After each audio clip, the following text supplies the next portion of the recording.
house that was always there. Ethan woke to the sound of rain. The soft patter against his window usually calmed him, but that morning something was wrong. Through the fog glass, he saw it.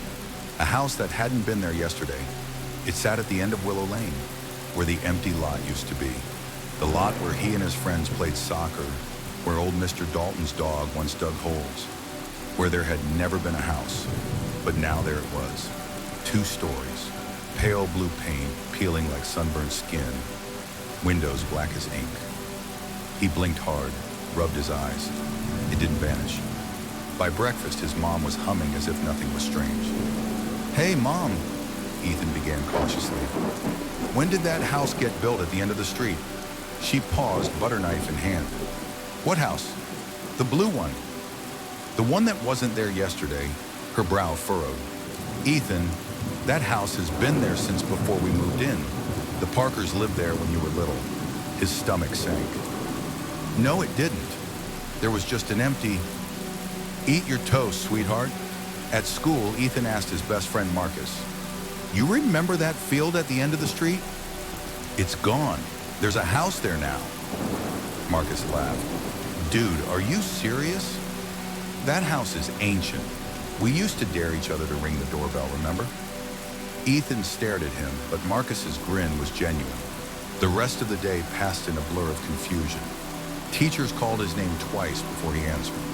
At recess, the rain started again, and he thought about the empty lot. No, the house, and how reality felt like wet paint being smeared by invisible fingers. That night, he couldn't help himself. He grabbed a flashlight and a raincoat and walked down Willow Lane. The house loomed at the end, its porch light flickering weakly. The air felt heavy, colder near the gate. He hesitated, but curiosity pushed him forward. When he reached the porch, the door opened with a low creak. A girl stood there, about his age, wearing a faded yellow dress. Her hair was damp and tangled, and her eyes had that distant look of someone who'd been waiting a long time. "You see it too," she said quietly. Ethan swallowed hard. "See what?" "The difference." She stepped aside, gesturing him in. Inside, the house smelled of dust and rain-soaked wood. The furniture was covered in sheets, the air unmoving, like the house was holding its breath. "My name's Lily," she said. "You don't remember me, but I remember you." "We used to play by the creek," Ethan frowned. "I don't...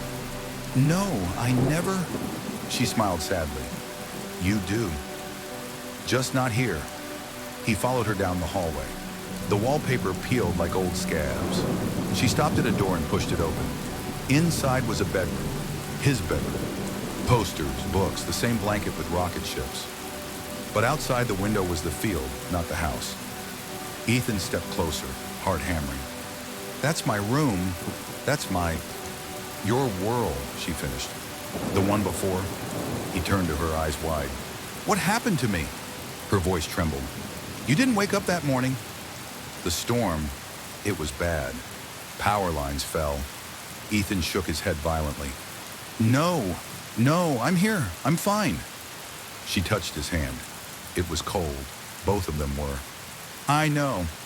I didn't wake up either. Different night, same storm he wanted to run, but his legs felt rooted. So this world, it's what happens after. It's like ours, but a little different. Familiar, but wrong." The floorboards groaned under them. The house seemed to sigh, settling deeper into the earth. "Why do we remember?" he asked. She looked up at the ceiling as if listening to something only she could hear. "Because some of us can't let go. The house finds us. It's the place where the two worlds meet." A soft light filled the room, and he realized it was coming from her. The faintest glow, like moonlight through fog. "Will I forget?" he whispered. She smiled gently. "When you're ready." Outside, the rain stopped. The house grew quiet again. The next morning, Willow Lane looked just as it always had. The blue house stood at the end, sunlight glinting off its windows. Ethan's mother called for him from the kitchen, but he didn't answer. His chair sat empty, his room neatly made. Down the street, a little girl in a yellow dress walked toward the blue house, humming softly. She paused at the gate, turned, and for just a moment, it seemed like something was standing beside her. Then they both disappeared through the door that had always been there.